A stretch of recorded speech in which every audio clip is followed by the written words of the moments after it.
추석 특집 미스터리 모음집 지금 시작합니다.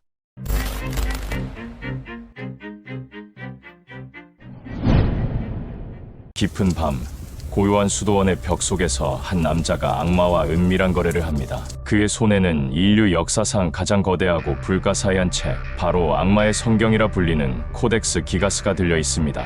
이 책은 과연 하룻밤 만에 악마의 도움으로 쓰여졌을까요? 그 압도적인 크기와 기이한 내용, 그리고 책 속에 숨겨진 미스터리는 무엇일까요? 오늘은 인류의 가장 기이한 유산 중 하나인 코덱스 기가스의 베일에 쌓인 이야기를 깊이 파헤쳐봅니다. 13세기 초, 지금의 체코에 해당하는 보헤미아 지역, 고요한 베네딕트 수도원의 깊은 곳에서 전설적인 이야기가 시작됩니다. 수도사 헤르만은 수도원의 엄격한 규율과 금기를 어겨 돌이킬 수 없는 죄를 짓게 되고 그 벌로 벽 속에 갇히는 참혹한 형벌을 받게 되죠. 절망과 회한 속에서 그는 자신의 죄를 속죄하고 동시에 수도원의 명예를 하늘 높이 드높이기 위해 동이 트기 전까지 세상의 모든 지식을 담은 인류 역사상 전례 없는 거대한 책을 만들겠다고 무모한 맹세를 합니다. 그러나 동이 트기까지 남은 시간은 단 하룻밤. 이 거대한 과업은 한 인간의 힘으로는 도저히 불가능한 일이었습니다. 절망에 빠진 헤르만은 결국 최후의 선택으로 자신의 영혼을 대가로 악마에게 도움을 청하는 위험한 계약을 맺게 됩니다. 악마의 어둠의 힘을 빌려 하룻밤 만에 기적적으로 완성되었다는 이 책은 그 후로 악마의 성경이라는 섬뜩하고도 매혹적인 별명을 얻게 되며 오늘날까지 그 전설이 전해져 내려오고 있습니다. 과연 이 전설은 단순한 이야기일 뿐일까요? 현대의 연구자들은 이 책의 방대한 규모와 놀라운 정교함을 분석하여 이 책이 적어도 5년에서 길게는 20년 이상에 걸쳐 제작되었을 것으로 추정하고 있습니다. 만약 한 명의 필사가가 이 모든 작업을 홀로 감당했다면 그는 일생을 바쳐 이 책을 완성했을 것입니다. 실제로 코덱스 기가스 전체에 걸쳐 나타나는 필체의 놀랍도록 일관된 특성은 이 책이 단 한 명의 필사가에 의해 처음부터 끝까지 쓰였을 가능성을 강력하게 시사합니다. 한 인간이 이토록 방대하고 섬세한 작업을 홀로 해냈다는 사실 그 자체가 또 다른 미스터리라 할 수 있으며 그 필사가의 집념과 능력에 대한 경외감을 불러일으킵니다. 코덱스 기가스는 단순한 책이 아닙니다. 그 압도적인 규모는 보는 이를 경외감에 휩싸이게 합니다. 높이 92cm, 너비 50cm, 두께 22cm에 달하는 이 거대한 책은 무게만 해도 약 75kg에 육박합니다. 이를 펼치기 위해서는 최소 2명의 건장한 남성이 필요할 정도입니다. 이 책을 구성하는 300장이 넘는 양피지는 160마리 이상의 송아지 가죽을 가공하여 만들어졌을 것으로 추정됩니다. 중세 시대에 이토록 많은 양의 양피지를 준비하고 이를 가공하여 책으로 엮는다는 것은 상상하기 힘들 정도의 엄청난 노력과 막대한 자원이 필요한 일이었습니다. 책의 내용은 그 거대한 규모만큼이나 흥미롭고 다양합니다. 라틴어 불가타 성경 전문을 비롯해 유대 역사가 플라비우스 요세푸스의 유대 고대사, 중세의학의 보고인 히포크라테스 선서, 그리고 고대 라틴어 백과사전, 연대기, 마법 주문, 엑소시즘 의식에 대한 지시문, 그리고 다양한 역사 서적과 종교 문서들이 혼합되어 있습니다. 이처럼 지식과 신비주의적 내용이 한데 어우러져 있다는 점은 코덱스 기가스가 단순한 종교 서적을 넘어선 중세시대 지식의 총체이자 당시 사람들의 세계관과 믿음, 그리고 호기심을 반영하는 거울이었음을 명확히 보여줍니다. 코덱스 기가스의 가장 큰 특징이자 이 책을 악마의 성경으로 불리게 한 결정적인 이유는 바로 책 속에 그려진 거대한 악마의 그림 때문입니다. 책의 290번째 페이지를 펼치면 붉게 빛나는 눈과 날카로운 발톱, 그리고 혀를 길게 내민 악마의 형상이 보는 이를 압도하며 섬뜩한 기운을 내뿜습니다. 이 악마 그림은 마치 책 속에서 뛰쳐나올 듯한 생생함과 기괴한 아름다움으로 독자에게 깊은 인상을 남깁니다. 놀랍게도 이 악마의 그림 바로 맞은편 페이지에는 정교하고 아름답게 그려진 천상의 도시가 자리하고 있어 선과 악, 빛과 어둠의 극명한 대비를 이루며 이 책의 양면성을 상징적으로 보여줍니다. 왜 중세 수도원에서 이토록 섬뜩하고 불경해 보이는 악마의 그림을 그렸을까요? 어떤 이들은 이 그림이 악마의 존재와 그 유혹을 경고하고 죄로부터 멀어지라는 종교적이고 교훈적인 메시지를 담고 있다고 해석하기도 합니다. 또 다른 이들은 악마를 봉인하거나 악한 기운을 물리치기 위한 일종의 주술적인 의미를 담고 있다고 보기도 합니다. 이 악마 그림은 수세기 동안 수많은 사람들의 상상력을 자극하며 코덱스 기가스의 신비롭고 초자연적인 이미지를 더욱 강화하는 결정적인 역할을 했습니다. 코덱스 기가스의 미스터리는 악마의 그림에서 끝나지 않습니다. 이 책은 원래 320장으로 구성되었다고 알려져 있으나 현재는 8장이 감쪽같이 사라진 312장만 남아 있습니다. 도대체 사라진 8장의 페이지에는 무엇이 담겨 있었을까요? 이에 대한 여러 가설이 존재합니다. 가장 유력한 추정은 베네딕트 수도원의 엄격한 규율과 관련된 내용이거나 혹은 당시 교회의 입장에서는 불온하거나 이단적인 또는 너무나 위험한 지식이 담겨 있어 후대 누군가에 의해 의도적으로 제거되었을 것이라는 가설입니다. 이 사라진 페이지에 대한 다양한 추측과 논쟁은 이 책을 둘러싼 미스터리를 더욱 깊게 만들며 수수께끼를 푸는 흥미로운 단서를 제공합니다. 또 다른 중요한 의문점은 책의 제작 목적입니다. 단순히 수도원의 소장용이었을까요?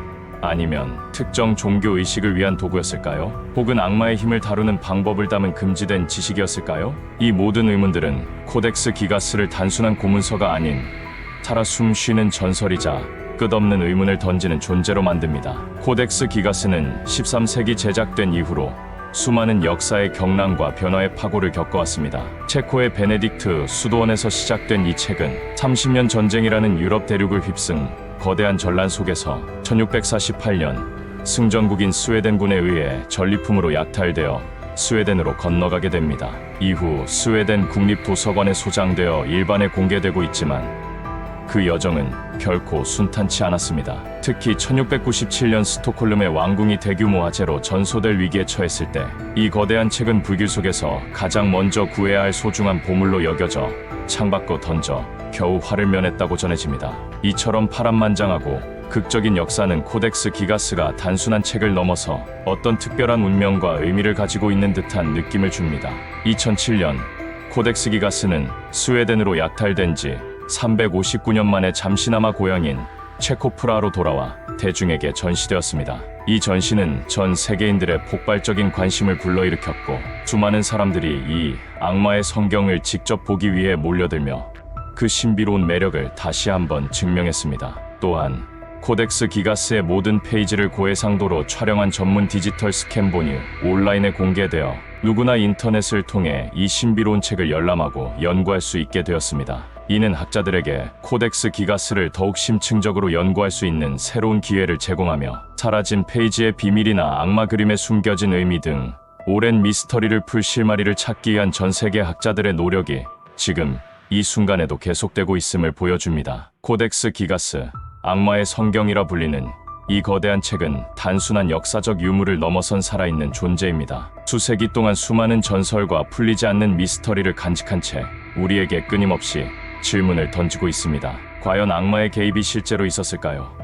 사라진 페이지에 숨겨진 내용은 무엇일까요? 그리고 이 책이 오늘날 복잡한 현대 사회를 살아가는 우리에게 전하고자 하는 궁극적인 메시지는 무엇일까요? 코덱스 기가스를 둘러싼 미스터리는 앞으로도 계속될 것이며 우리는 그 안에서 인류의 지식과 상상력 그리고 때로는 어두운 욕망의 그림자를 엿볼 수 있을 것입니다. 고대인의 지혜와 악마의 전설이 뒤섞인 이 불가사의한 책의 모든 비밀을 과연 우리는 언젠가 완벽하게 밝혀낼 수 있을까요? 혹은 어떤 비밀은 영원히 미스터리로 남아야 하는 것일까요?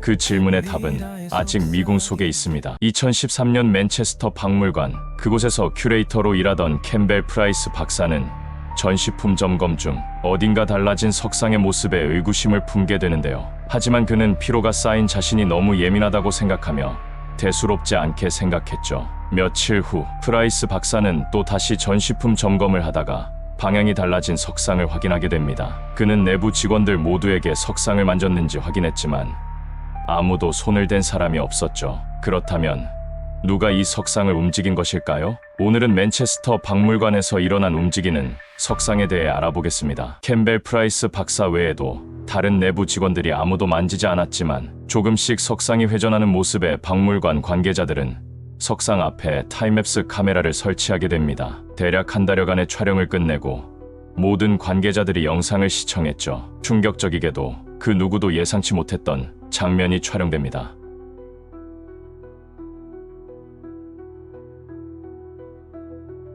화면 속에서 석상은 천천히 마치 누군가의 손에 이끌리는 듯한 속도로 시계 방향으로 회전하고 있었습니다. 몇 시간이 지나면 몇 도, 하루가 지나면 거의 180도 이상 돌아가 있는 모습. 놀라운 건 석상은 오직 낮 시간대에만 움직이고 밤에는 완전히 멈춘 상태라는 점이었습니다. 박물관은 이 장면을 언론에 공개했고 BBC, 데일리 메일 등 수많은 언론이 움직이는 석상이라는 제목으로 보도했고, 한때 SNS와 레딧에서는 이 현상에 대해 영혼이 깃들었다는 의견부터 시간여행자 썰까지 등장했죠. 이윽고 사람들은 묻기 시작했습니다. 정말 고대의 무언가가 깨어난 걸까? 이 현상은 망령인가? 저주인가? 혹은 고대의 메시지 등 수많은 추측이 이어졌습니다.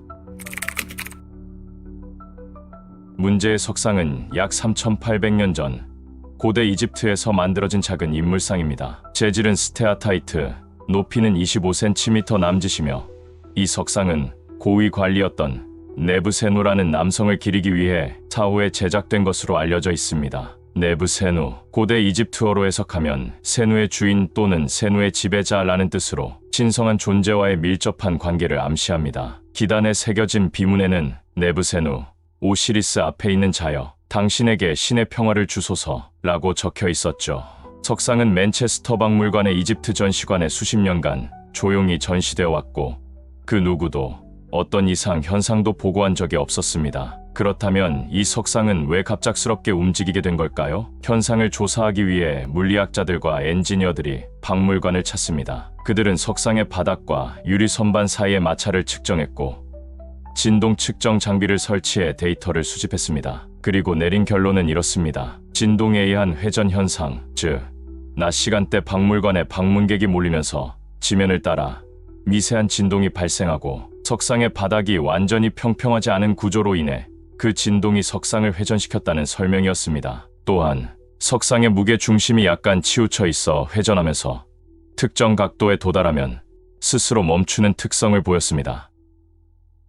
이 이론은 ITV 방송사의 실험으로도 검증되었고, 회전 속도는 관람객 수에 비례해 빨라진다는 분석도 뒤따랐습니다. 이 모든 것이 과학적으로 설명된 것처럼 보였습니다. 하지만 정말 그게 전부일까요? 맨체스터 박물관에는 수많은 고대 조각상과 유사한 석상이 전시되어 있습니다. 하지만 움직인 것은 단 하나, 네부세누 석상뿐이었죠. 바로 옆에 같은 재질, 유사한 구조의 석상도 있었지만 단 한 번도 회전한 적이 없었습니다. 또한 회전 각도는 단순한 진동치고는 너무 규칙적이었습니다. 마치 누군가가 특정 방향을 향해 석상을 이끌고 있는 듯한 느낌이었죠. 더군다나 타임랩스 영상이 촬영된 직후부터는 이전과 같은 회전 현상이 서서히 줄어들기 시작했습니다. 진동 때문이었다면 오히려 영상 촬영 여부와 무관하게 지속돼야 하지 않았을까요? 고대 이집트에서는 사자의 혼이 머무는 조각상을 카상이라 부릅니다. 그것은 단순한 조형물이 아닌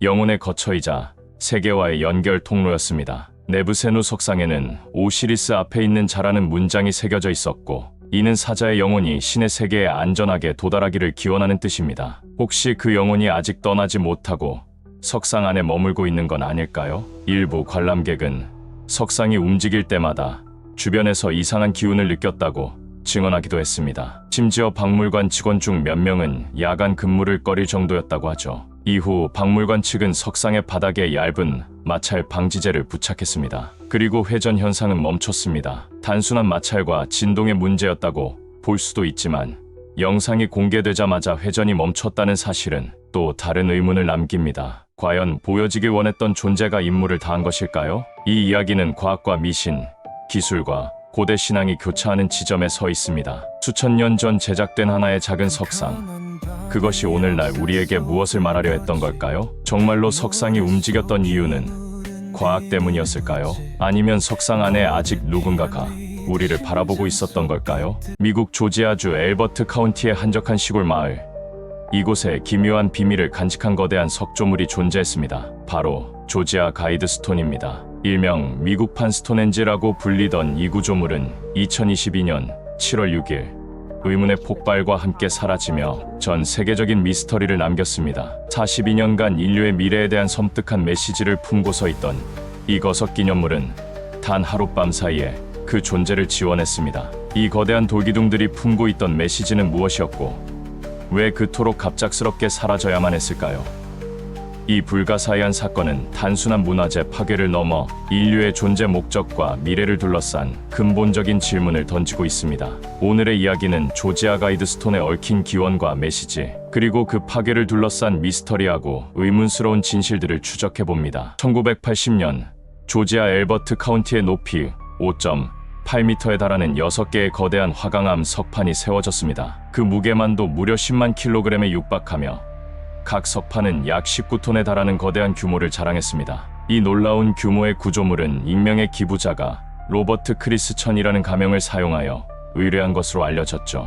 당시 엘버트 그레니 기념비회사에 나타난 한 남성은 자신을 로버트 크리스천이라고 소개하며 인류가 나아가야 할 방향을 제시하는 기념비를 세우고 싶다고 밝혔습니다. 그는 10페이지짜리 매우 구체적인 설계도와 지침을 제시했고 이 모든 과정을 철저히 비밀에 붙이기를 원했습니다. 그 대가로 그는 일반 공사 대금의 몇 배에 달하는 금액을 한 번에 지불했죠. 비록 신원이 불분명하긴 했지만 일시불의 공사 대금과 세밀한 설계도는 업체 입장에서 안 할 이유가 없었죠. 프로젝트를 진행한 엘버트 그레니 재단에 따르면 로버트 크리스천은 인류의 생존과 번영을 위한 지침을 담고자 했다고 합니다. 하지만 그가 어떤 의도로 이런 거대한 프로젝트를 추진했는지, 그리고 왜 자신의 신원을 철저히 감추려 했는지는 여전히 의문으로 남아 있습니다. 단지 그가 남긴 말은 단 하나, 미래 세대를 위한 안내서를 만드는 것일 뿐이라고 했죠. 과연 로버트 크리스천은 누구였을까요? 그가 인류에게 전하고자 했던 궁극적인 메시지는 무엇이었을까요? 조지아 가이드스톤의 가장 놀라운 점은 바로 석판에 새겨진 10가지 지침, 즉 새로운 10계명이라고 불리는 비문입니다. 이 비문은 영어, 스페인어, 스와힐리어, 힌디어, 히브리어, 아랍어, 고대 중국어, 고대 이집트 상형 문자까지 총 8개의 언어로 새겨져 있었습니다. 이는 전 세계의 다양한 문명과 문화권에 메시지를 전달하고자 하는 의도를 엿볼 수 있었죠. 그런데 이 지침들의 내용이 평범하지 않았습니다. 오히려 인류의 미래에 대한 섬뜩하고 급진적인 제안들로 가득했죠. 가장 충격적이며 논란의 중심이 되었던 내용은 첫 번째 지침인 자연과 끊임없이 균형을 이루며 인류의 수를 5억 명 이하로 유지하라는 것이었습니다. 가이드스톤이 만들어졌을 당시 지구 인구는 약 45억 명이었고 현재 전 세계 인구가 약 80억 명임을 감안할 때 인류의 90% 이상을 줄여야 한다는 충격적인 메시지로 해석될 수 있습니다. 과연 누가 어떤 권리로 인류의 수를 이렇게까지 제한해야 한다고 주장하는 것일까요? 더군다나 지침 속에는 현명한 번식이라는 표현이 나옵니다. 이 표현은 독일 나치의 우생 사상을 제일 먼저 떠올리게 했으며 이 메시지는 인구 조절에 대한 극단적인 시각을 드러내며 전 세계적으로 큰 반발을 불러일으켰죠. 그 외에도 새로운 언어로 인류를 통합하라, 감성과 이성을 조화시켜라, 모든 나라를 아우르는 세계 법정을 세워라, 지구를 보호하고 다양성을 존중하라 등 다양한 내용이 담겨 있었습니다. 이 비문들은 인류의 미래를 위한 청사진처럼 보였지만 동시에 전 세계적인 인구 조절, 단일 세계 정부 수립, 그리고 새로운 세계 질서 구축과 같은 급진적인 아이디어를 제시하며 수많은 논란과 음모론의 씨앗이 되었습니다. 대표적으로 음모론자들은 특정 비밀 세력이 인류를 통제하고 새로운 세계를 건설하려는 거대한 계획의 일부였을 것이라 주장하기도 했죠. 이 메시지들이 어떤 목적을 가지고 거대한 석판에 새겨진 것인지, 정말 이 비문들이 인류의 생존을 위한 불가피한 경고일 뿐인 건지 아무것도 밝혀진 게 없기 때문에 전 세계 곳곳에서 음모론이 생겨나고 있습니다. 또 하나의 논란은 석판 속에 새겨진 지침 중 타임캡슐의 존재 유무입니다. 석판에는 가이드스톤 6피트 아래에 타임캡슐이 묻혀 있다는 내용이 있었죠. 하지만 그 내용 속에는 언제 이 타임캡슐을 개봉해야 될지 정확한 날짜가 없었으며, 더 이상한 점은 가이드스톤 작업을 진행한 업체는 타임캡슐을 묻은 적이 없다고 하죠. 그렇다면 여기서 말하는 타임캡슐의 존재는 무엇일까요? 가이드스톤의 수수께끼는 여기서 끝난 것이 아닙니다. 가이드스톤은 그 자체로 놀라운 천문학적, 지질학적 특성을 지니고 있었죠. 중앙에 위치한 기둥은 북극성을 정확하게 가리키고 있었으며 이는 당시 첨단 기술이 동원되었음을 짐작하게 합니다. 또한 다른 석판에는 특정 시기에 태양빛이 통과하여 계절의 변화와 날짜를 알려주는 정교한 슬릿이 존재했습니다. 이는 마치 고대 유적 스톤헨지처럼 태양과 별의 움직임을 이용한 천문 달력의 역할을 수행했던 것입니다. 뿐만 아니라 춘분과 추분, 하지와 동지를 정확히 표시하는 장치까지 갖추고 있었죠. 로버트 크리스천이라는 익명의 인물은 어떻게 고대 문명에서나 볼 수 있는 정교한 천문학적 구조를 현대에 구현해낼 수 있었을까요? 그가 남긴 설계는 단순한 조형을 넘어 인류의 미래를 예견하는 하나의 상징으로 받아들여지고 있으며, 이 기념비에는 우리가 아직 다 알지 못한 숨겨진 의도가 담겨 있을지도 모릅니다. 이러한 신비로운 특성에도 불구하고 조지아 가이드스톤은 건립 초기부터 끊임없이 논란의 중심에 있었습니다. 일부 기독교 근본주의자들은 이를 악마의 기념물이라 비난하며 파괴를 주장하기도 했죠. 그들은 10가지 지침이 성경의 가르침에 반하며 특정 비밀 단체가 신세계 질서를 구축하려는 의도를 담고 있다고 주장했습니다. 특히 인구 감축에 대한 내용은 반인륜적이며 사탄 숭배와 연관되어 있다고 보았습니다. 반면 환경론자나 인구 문제에 관심 있는 이들은 가이드스톤의 메시지가 과잉 인구와 환경 파괴로 점철된 인류의 지속 가능한 미래를 위한 중요한 경고라고 해석하기도 했습니다. 그들은 이 메시지를 인류가 자멸하지 않기 위해 반드시 고려해야 할 현실적인 조언으로 받아들였습니다. 이처럼 상반된 시선 속에서 조지아 가이드스톤은 40년 넘게 조용히 자리를 지켜왔습니다. 그러나 2022년 7월 6일 새벽, 이 모든 논란과 미스터리를 종식시키는 듯한 충격적인 사건이 발생했습니다. 현지 시각 새벽 4시 3분경 가이드스톤에서 엄청난 폭발음과 함께 연기가 치솟았습니다. 폐쇄회로 텔레비전, 즉 CCTV에는 심원을 알 수 없는 인물이 폭발 장치를 설치하고 현장을 떠나는 모습이 명확하게 포착되었죠. 폭발로 인해 4개의 거대한 석판 중 1개가 완전히 파괴되어 산산조각났으며, 주변의 다른 석판들 또한 심각한 균열과 손상을 입었습니다. 이어진 추가 폭발의 위험과 안전 문제로 인해 남아있던 구조물마저 완전히 철거되었습니다. 42년간 조지아의 한적한 시골 마을을 지켜왔던 수수께끼의 기념비는 한순간에 흔적도 없이 사라져 버린 것입니다. 그것도 단 몇 시간 만에 말이죠.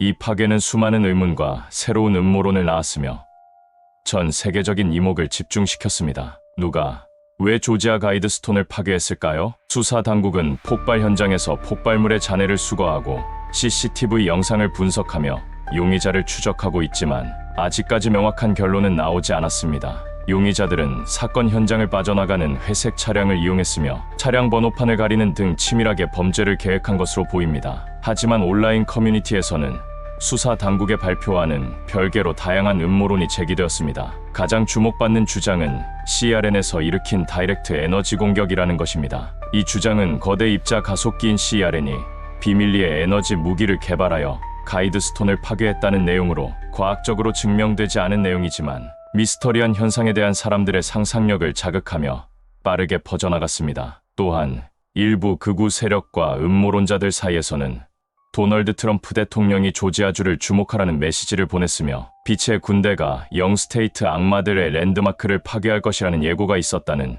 주장도 제기되었습니다. 이 모든 주장은 구체적인 증거 없이 추측에 기반한 것이지만 조지아 가이드스톤을 둘러싼 오랜 미스터리와 파괴의 충격이 맞물려 사람들의 궁금증을 증폭시켰습니다. 일각에서는 우리가 모르는 어둠의 세력이 조지아 가이드스톤을 없애버리기 위해 꾸민 것일지도 모른다고 주장했습니다. 그러지 않고서야 범인이 잡히기도 전에 안전상의 이유로 폭파 직후 단 몇 시간 만에 가이드스톤을 철거해버리지는 않았을 거라는 것이죠. 이렇듯 조지아 가이드스톤의 파괴는 단순한 문화재 훼손을 넘어 전 지구적인 음모론과 영적 대결의 서사로 확장되고 있습니다. 조지아 가이드스톤은 인류의 미래에 대한 근원적인 질문을 던지며 수십 년간 논란의 중심에 서 있었습니다. 폭파된 가이드스톤. 이미 부서진 가이드스톤을 철거하기 전 엘버트 카운티 도로국은 굴착기로 그 자리를 파내기 시작합니다. 바로 가이드스톤에 써져 있는 9피트 밑에 있는 타임캡슐의 존재를 확인하기 위해서죠. 하지만 여기저기 9피트 이상 땅을 파내도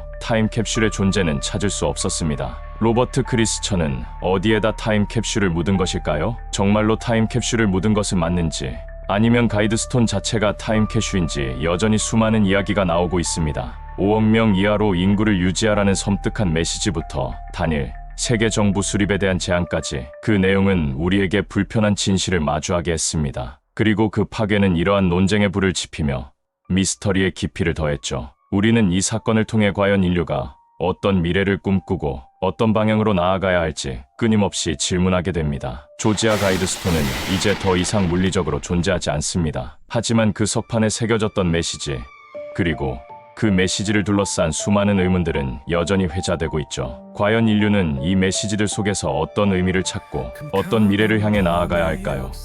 조지아 가이드스톤의 미스터리는 어쩌면 우리 자신에게 던지는 질문일지도 모릅니다. 또한 석판에 새겨진 타임캡슐의 정체와 무엇을 뜻하는 의미인지는 여전히 미스터리로 남아있습니다. 조선 말기 격동의 시대를 살았던 한 여인, 그녀의 이름은 명성황후입니다. 우리는 역사 속에서 그녀를 다양한 모습으로 만나왔지만 과연 그녀의 실제 얼굴은 어떠했을까요? 오늘 이 미스터리한 질문을 파헤쳐보려 합니다. 이 질문은 수많은 역사가와 대중의 호기심을 자극하며 아직까지 명확한 답을 찾지 못하고 있는 미해결의 과제 중 하나입니다. 명성황후의 실제 얼굴은 오랫동안 풀리지 않는 수수께끼로 남아있습니다. 사실 명확하게 그녀의 얼굴임을 확정할 수 있는 초상화나 사진은 단 한 장도 없습니다. 그럼에도 불구하고 우리는 여러 추정되는 이미지들을 통해 그녀의 모습을 상상하곤 하죠. 하지만 이 이미지들 하나하나에는 깊고도 복잡한 논란의 역사가 얽혀 있습니다. 역사적 기록의 부족, 당시 시대적 상황, 그리고 후대의 다양한 해석이 얽히면서 명성황후의 진짜 얼굴을 찾는 작업은 더욱 난해지고 있습니다. 때는 1983년 중학교 국사 교과서에 명성황후의 초상이 처음으로 실렸습니다. 당시에는 별다른 이의제기 없이 널리 통용되었죠. 시간이 흘러 1990년대 중반 몇몇 역사학자들에 의해 명성황후 초상 사진의 진위 여부에 대한 의문이 제기되기 시작했습니다. 일본 국내청 자료에서 유사한 사진이 발견되었고 이 사진은 당시 많은 사람들에게 명성황후의 실제 모습으로 각인되었지만 얼마 지나지 않아 충격적인 주장이 제기되었습니다. 이 사진이 실제로는 명성황후가 아닌 기생의 사진이라는 내용이었죠. 사진 아래에는 프랑스어로 Dame du Palais, Costume de Cérémoni라고 적혀 있었습니다. 프랑스어를 해석하면 정장 차림의 궁중여인이라는 뜻으로 궁녀로 해석된다고 하죠. 일부 역사학자들은 이 사진이 정말 명성황후라면 왕비를 뜻하는 reign을 썼을 거라는 주장입니다. 이 주장은 학계와 언론을 뜨겁게 달구었고 결국 이 사진은 교과서에서 삭제되는 초유의 사태가 발생했습니다. 이는 명성황후의 얼굴을 둘러싼 논쟁이 얼마나 뜨겁고 민감하며 대중의 인식에 큰 영향을 미칠 수 있는 문제인지를 단적으로 보여주는 사례입니다. 이 사건은 우리에게 역사적 자료의 신중한 검증과 해석의 중요성을 다시 한번 일깨워 주었죠. 그렇다면 명성황후의 외모에 대한 당대의 기록이나 외국인들의 증언은 어떠했을까요?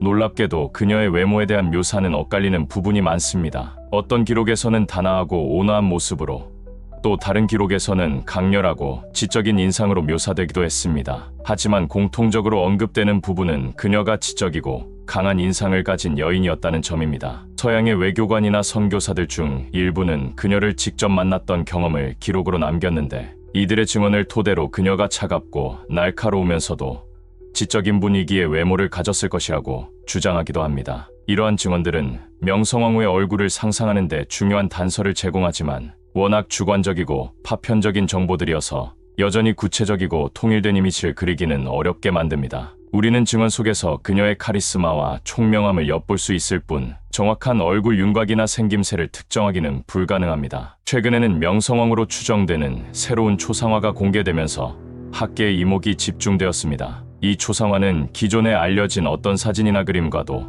다른 모습이어서 신선한 충격을 주었습니다. 이 초상화의 뒷면에는 민씨 부인이라는 글자가 훼손된 채 발견되었는데 이는 명성황후의 본명인 민씨를 암시하는 중요한 단서로 여겨졌습니다. 민씨 부인이라는 표기는 조선시대 왕실 여성의 신분을 나타내는 일반적인 방식이었기에 이 초상화가 왕실 인물을 그린 것일 가능성이 매우 높다는 해석이 나왔습니다. 하지만 동시에 이 초상화 속 인물의 옷과 용모가 다소 초라하다는 이유로 명성황후로 단정하기 어렵다는 반론도 제기되었습니다. 최고 권력자의 초상화치고는 지나치게 소박하고 격에 맞지 않는다는 시각이었죠. 이 외에도 또 다른 사진이 논란을 불러일으켰습니다. 바로 이승만의 독립정신에 실려있던 사진이 명성황후라고 적혀 있었던 것이죠. 학자들은 이 사진이 실제 명성황후일 가능성이 높다고 주장했으며 명성황후의 조카 민영찬도 이 사진이 명성황후라고 주장하기도 했습니다. 이러한 주장들로 인해 추후 권호 창화백이 그린 명성황후 표준영정의 저본이 되기도 했습니다. 명성황후는 조선 말기라는 격변의 시기에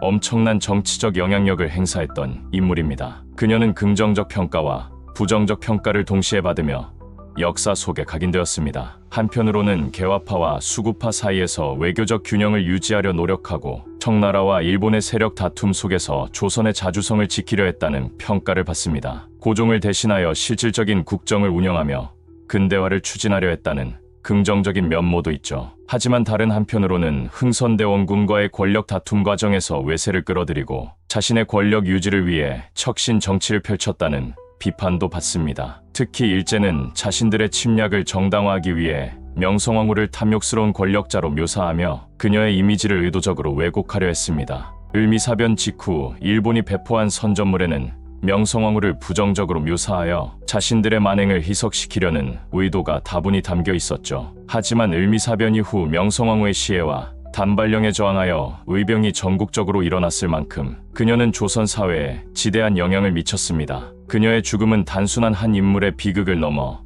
조선의 자주성과 민족의 자존심을 짓밟는 상징적인 사건으로 인식되었고, 이는 전국 각지에서 의병 운동의 불씨를 지피는 강력한 계기가 되었습니다. 이토록 조선 역사에 중요한 인물로 자리 잡았던 명성황후, 그렇다면 왜 그녀의 얼굴은 지금껏 밝혀지지 않았던 걸까요? 그 이유에 대해서는 다양한 의견들이 존재합니다. 조선 말기, 이미 사진 기술은 널리 퍼지고 있었습니다. 고종 황제는 다양한 자세로 촬영된 사진을 남겼고, 순종 황제 또한 서양식 복장을 입은 사진까지 남아 있습니다. 하지만 명성황후만은 단 한 장의 사진도 남기지 않았죠. 왜일까요? 첫째, 명성황후는 사진 촬영을 꺼려한 것으로 알려져 있습니다. 당시 조선 사회에는 사진이 영혼을 빼앗는다는 미신이 퍼져 있었습니다. 특히 유교적 가치관이 강했던 왕실에서는 자신의 형체를 남기는 것을 두려워하기도 했죠. 게다가 명성황후는 궁궐 안에서도 쉽게 모습을 드러내지 않는 인물이었습니다. 국정의 중심에 있으면서도 항상 가리개 너머로 신하들을 대면했고, 기록에 따르면 외국 사절과의 접견 때에도 얼굴을 직접 보이지 않는 경우가 많았습니다. 이처럼 신비롭고 은밀한 존재였기에 사진을 남긴다는 건 단순한 기록을 넘어서 자신의 정체와 권위를 위협하는 일로 여겨졌을 수도 있습니다. 둘째, 그녀는 정치의 중심에 있었던 인물이었습니다. 조선의 외교를 직접 이끌며 청나라, 러시아, 일본 사이에서 치열한 줄다리기를 했던 탁월한 전략가였습니다. 하지만 그런 그녀를 반기지 않는 세력도 많았습니다. 일본은 그녀를 조선의 장애물로 여겼고, 조선 내부의 보수파 또한 그녀의 권력을 불편해했죠. 이처럼 적이 많았던 명성황후에게 자신의 얼굴을 외부에 드러낸다는 건 단순한 노출이 아닌 표적이 되는 일이었습니다. 만약 그녀의 얼굴이 사진으로 남아있었다면 그 사진은 언제든지 정치적 선전물로 이용될 수 있었고, 심지어 제거 대상으로 낙인 찍히는 증거로도 사용될 수 있었을 겁니다. 그래서일까요? 명성황후는 끝까지 자신의 얼굴을 세상에 남기지 않았던 것 같습니다. 셋째, 을미사변 이후 명성황후의 존재 자체를 지우려는 시도도 있었습니다. 1895년 10월 8일 새벽, 경복궁에서 일본 낭인들과 친일 세력에 의해 명성황후는 참혹하게 시해당했습니다. 그날 이후 일본은 단순히 그녀를 제거한 것에 그치지 않았습니다. 그녀의 흔적을 역사에서 완전히 지우려 했죠. 궁궐 내부에 남아있던 그녀의 소지품과 문서, 그리고 그녀를 그린 초상화나 사진으로 추정되는 자료까지 조용히 사라졌다는 기록들이 있습니다. 일부 학자들은 을미사변 직후 일본 측이 관련 자료를 수거하거나 폐기했을 가능성이 크다고 말합니다. 심지어 명성황후의 묘지 위치와 이름조차 한동안 민비로만 불리며 불명확하게 다뤄졌습니다. 이처럼 철저한 흔적 지우기는 단순한 사례가 아니라 한 인물의 존재 자체를 역사 속에서 삭제하려는 시도였습니다. 그렇다면 명성황후의 사진이 남아있지 않은 건 정말 그녀가 찍지 않았기 때문일까요? 아니면 누군가가 그 사진을 의도적으로 세상에서 지워버린 걸까요? 이 질문은 지금까지도 우리에게 깊은 의문과 탐구의 여지를 남깁니다. 어쩌면 그녀의 실제 얼굴을 아는 것보다 그녀가 남긴 발자취, 그리고 시간이 흘러도 사라지지 않는 이 수많은 질문들에 귀 기울이는 것이 더 중요한 일일지도 모릅니다. 얼굴의 진실이 명확하지 않다는 사실은 오히려 그녀를 둘러싼 이야기와 논쟁을 더욱 흥미롭게 만들고 대중의 상상력을 자극합니다. 그녀의 얼굴을 찾는 여정은 우리 역사를 깊이 이해하려는 끊임없는 노력이며 인간적인 면모를 발견하려는 시도이기도 합니다. 그리고 그녀의 이야기는 가무극 잃어버린 얼굴 1895처럼 현대에도 다양한 창작물로 재해석되며 우리에게 영감을 주고 있습니다. 이 모든 것은 명성황후가 얼마나 중요한 역사적 존재인지를 보여줍니다. 명성황후의 얼굴은 사라졌지만 그녀가 남긴 질문과 미스터리는 우리 마음속에 영원히 남을 것입니다. 깊고 푸른 심연 속으로 사라진 꿈. 2023년 6월, 인류의 비극적인 역사가 잠들어 있는 타이타닉호의 잔해를 탐험하려던 한 잠수정이 전 세계의 이목을 집중시켰습니다. 호화여객선 타이타닉의 비극만큼이나 의문투성이었던 타이탄 잠수정 실종 사건. 과연 그 심해 속에서는 어떤 미스터리가 숨겨져 있었을까요? 오늘 우리는 그 베일에 쌓인 진실을 파헤쳐 보려 합니다. 2023년 6월 18일 오션게이트 익스페디션 소유의 잠수정 타이탄은 대서양 심해에 잠들어 있는 타이타닉호 잔해를 향해 탐사를 시작했습니다. 이 역사적인 탐험에는 영국의 억만장자 사업가이자 세계 기록 탐험가 해미쉬 하딩, 파키스탄의 대기업 부회장 샤흐자다 다우드와 그의 19세 아들 술레이만 다우드, 전직 프랑스 해군이자 타이타닉 전문가로서 실제 타이타닉 탐사 경험이 다수 있는 포랑린 아졸레, 그리고 오션게이트의 CEO이자 타이탄을 직접 설계한 스톡털러 씨까지 총 5명의 인물이 탑승하고 있었습니다. 타이탄에 탑승한 인물들의 정체가 큰 화제를 모았지만 그만큼이나 사람들의 이목을 끈 것은 바로 탑승 비용이었습니다. 1인당 25만 달러, 우리 돈으로 약 3억 원이 넘는 엄청난 비용을 지불하고 타이탄에 탑승한 것이죠. 이들은 미지의 심해에 대한 지식과 인류 역사에 대한 호기심, 그리고 무엇보다 극한의 경험을 추구하는 모험가들이었습니다. 이들은 일반인들이 쉽게 경험할 수 없는 특별한 영역에 도전하고자 했으며 타이타닉호라는 역사적 유물의 생생한 현장을 직접 눈으로 확인하는 것을 일생일대의 기회로 여겼죠. 게다가 타이탄을 직접 설계한 오션게이트 CEO가 함께 탑승했기 때문에 이들은 그만큼 안전이 보장됐다고 믿었을 것입니다. 그래서 주저없이 심해 탐험에 나선 것이죠. 심해 탐험은 인류에게 늘 미지의 영역이자 동경의 대상이었습니다. 지표면의 70% 이상을 차지하는 바다는 여전히 밝혀지지 않은 수많은 비밀을 품고 있죠. 특히 깊은 심해는 인간의 발길이 거의 닿지 않은 채 상상조차 어려운 생명체와 지형, 그리고 인류 역사의 흔적들이 고요히 잠들어 있는 세계입니다. 타이타닉호의 잔해는 이러한 심해의 비밀 중 하나로 여전히 많은 이들의 관심을 사로잡고 있으며 타이탄도 바로 그 비밀에 더 가까이 다가가려는 시도였습니다. 타이탄을 탑승한 사람들은 순조롭게 출발했습니다. 그들은 모두 심해 탐험과 타이타닉호 잔해 탐사로 인해 자신들이 역사적인 순간의 주인공이 되었다고 믿었죠. 하지만 문제가 발생한 건 타이탄이 출발한 지 1시간 45분쯤 되었을 때였습니다.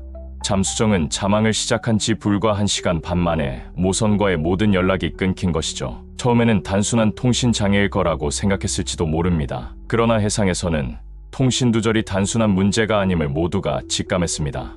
바다는 변덕스럽고 예측 불가능하며 심해는 더욱 그렇죠. 연락 두절 소식이 전해지자 모선과 지상 통제소는 즉각적인 비상 절차에 돌입했습니다.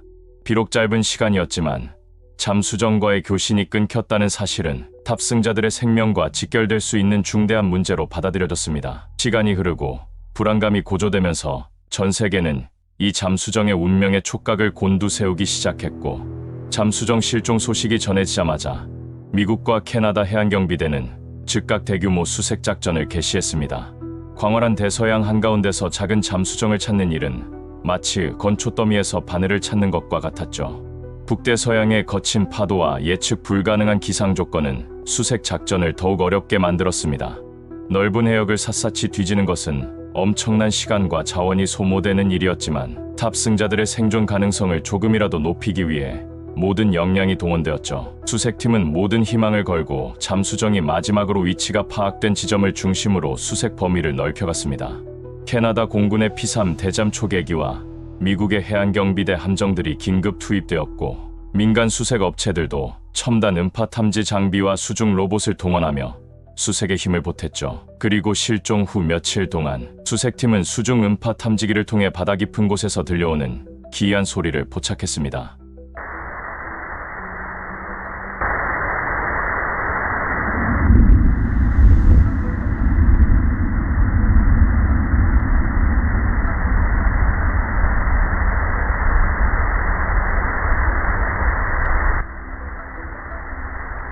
(30분) 간격으로 반복되던 쿵, 쿵, 쿵. 그 소리는 누군가 구조를 기다리며 보내는 신호처럼 들렸고, 사람들은 그 소리에 마지막 희망을 걸었습니다. 많은 전문가들은 이 소리가 잠수정 내 생존자들이 보내는 구조 신호일 가능성이 있다고 분석했습니다. 심해에서 이러한 주기적인 소리가 포착되는 것은 매우 이례적인 일이었기에, 이는 생존자들이 최소한의 방법으로 자신들의 위치를 알리려는 필사적인 시도로 해석되었죠. 전 세계 언론은 이 소식에 주목하며 실시간으로 상황을 보도했고 많은 이들이 기적적인 구조를 염원했습니다. 그러나 이 희망은 오래가지 못했습니다. 며칠간의 필사적인 수색에도 불구하고 잠수정의 흔적은 발견되지 않았고 탑승자들에게 남아있던 산소량은 점차 한계에 다다르고 있었습니다. 잠수정 내부에 제한된 산소는 약 96시간 분량이었고 이는 구조 작업에 주어진 시간을 엄격하게 제한하는 요소였죠. 시간이 흐를수록 탑승자들의 생존 가능성은 희박해져 갔고 수색팀은 점점 더 절박한 상황에 직면했습니다. 결국 2023년 6월 23일 미 해안경비대는 타이타닉호 잔해 인근에서 약 3,800m 지점에서 타이탄 잠수정의 잔해를 발견했다고 공식 발표했습니다. 발견된 잔해는 잠수정의 압력실이 외부 압력을 견디지 못하고 내파되었음을 시사했죠. 내파는 외부의 엄청난 수압으로 인해 잠수정이 순식간에 찌그러지는 현상을 의미하며 폭발과는 정반대의 개념으로 보고 있습니다. 당시 타이탄 잠수정은 수심 약 3,800m 지점까지 잠수했던 상황으로 파악되고 이 깊이에서는 약 400기압의 압력이 적용되죠. 400기압은 대략 코끼리 10마리가 짓누르고 있다고 생각하시면 됩니다. 전문가들은 내파가 일어나게 되면 0.02초 이하의 시간 안에 구조체가 붕괴된다고 설명했고 사람의 신경이 고통을 인지하기도 전에 즉사한다고 말했죠. 내파 현상은 폭발처럼 소리를 낼 시간조차 없고 내부 공기와 인체 조직, 장비 등이 전부 즙처럼 압축되게 됩니다. 이것이 바로 무음의 압사라고 불리죠. 미 해군과 전문가들은 타이탄이 금속이 아닌 탄소 섬유 복합체로 만들어진 최초의 잠수정이다 보니 내파로 인해 탑승자들이 즉사했을 가능성이 매우 높다고 주장합니다. 탄소 섬유는 가볍고 강하지만 반복적인 압력에 굉장히 약하고 파괴 시 경고 신호 없이 붕괴되기 때문이죠. 또한 쿵 소리가 들렸던 것이 구조 신호가 아니라 잠수정이 파열되면서 발생한 소리일 가능성도 제기되면서 실종된 며칠간의 희망은 절망으로 바뀌고 말았습니다. 이 비극적인 사고는 단순히 불운한 사건이 아니었습니다. 사고 이후 타이탄 잠수정을 운영하던 오션게이트 익스페디션의 안전 문제에 대한 우려가 수면 위로 떠올랐죠. 사실 타이탄 잠수정의 안전성에 대한 경고는 이전부터 꾸준히 제기되어 왔습니다. 2018년 오션게이트의 전 직원이었던 데이비드 로크리지는 잠수정의 안전성이 충분히 검증되지 않았음을 지적하며 소송을 제기했습니다.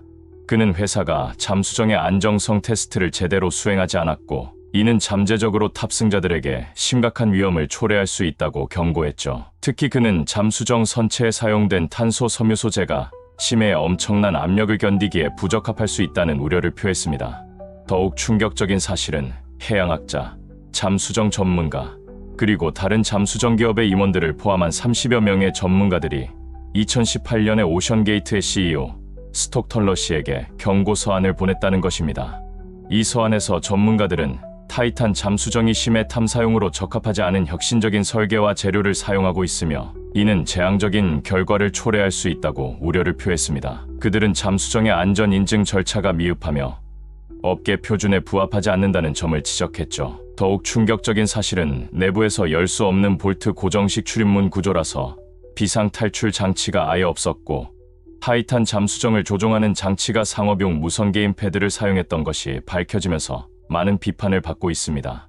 실제로 오션게이트 측은 과거 타이타닉호 탐사 시도 중 배터리 문제가 발생했음을 인정하기도 했습니다. 이러한 경고들이 무시된 채 무리하게 탐사를 진행하다 결국 비극을 맞이했다는 점에서 사고는 더욱 안타까움을 자아냅니다. 이 사건은 마치 20세기 초 타이타닉호 침몰 사고와 놀랍도록 유사한 면모를 보입니다. 당시 불침선이라 불리던 타이타닉호는 첨단 기술의 집약체였지만 안전 불감증과 과도한 자신감이 결국 비극을 불렀습니다. 타이탄 잠수정 역시 혁신이라는 미명 아래 안전원칙이 간과되었고 그 결과 비극적인 결말을 맞이하게 된 것입니다. 타이탄 잠수정 사고 이후 심해 탐사에 대한 전반적인 안전 규제 강화의 필요성이 대두되었습니다. 국제해사 기구와 각국의 해양 안전 관련 기관들은 심해 탐사 장비의 설계, 제조, 운영에 대한 보다 엄격한 국제 표준을 마련해야 한다는 목소리를 높이고 있죠. 또한 극한의 환경에서 인간의 탐험 욕구가 어디까지 허용되어야 하는지에 대한 윤리적 논의도 활발히 진행되고 있습니다. 모험과 탐험은 인류 발전의 원동력이 되어왔지만 생명의 존엄성과 안전이라는 가치 위에 세워져야 한다는 점이 강조되고 있습니다. 타이탄 잠수정의 잔해는 인양되어 지상으로 옮겨졌고 미 해안경비대와 캐나다 교통안전위원회는 잔해 분석을 통해 사고의 정확한 원인을 규명하기 위한 조사를 진행하고 있습니다. 하지만 그 속에서 풀리지 않은 미스터리와 비극의 그림자는 여전히 심해 저편에 잠들어 있습니다. 도대체 수많은 경고에도 불구하고 운행을 강행했던 이유는 무엇이었을까요? 그것도 CEO 본인뿐만 아니라 다른 사람까지 희생해가면서 말이죠.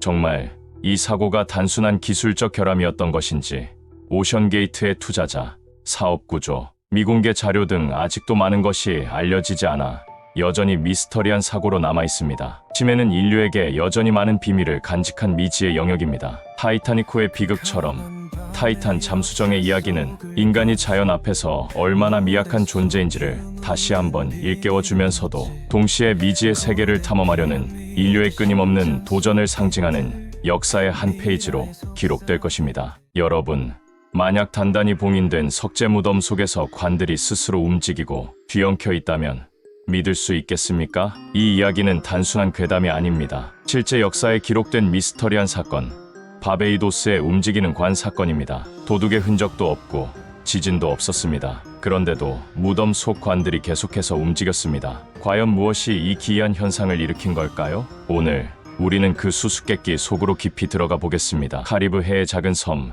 바베이도스. 이곳에는 17세기부터 사용된 오래된 가족 무덤이 있었습니다. 바로 체이스 가족의 무덤이죠. 1807년 이곳에 처음으로 어린 소녀 마리아 앤 체이스가 안치됩니다. 그녀는 심각한 병을 앓다 세상을 떠났죠. 그리고 이듬해 그녀의 언니 도커스는 아버지 체이스의 가혹한 식민 정책을 비판하기 위해 단식 투쟁을 벌였고 결국 굶어서 죽게 됩니다. 가족의 연이은 죽음에 그들의 관을 가족 납골당에 안치하게 됩니다. 당시 이 무덤은 철저히 봉인되었고 누구도 무단으로 출입할 수 없었습니다. 하지만 1812년 가장인 토마스 체이스가 사망하면서 이상한 일이 시작됩니다. 그의 무거운 납관을 들여놓기 위해 무덤을 열었을 때 사람들은 경악했습니다.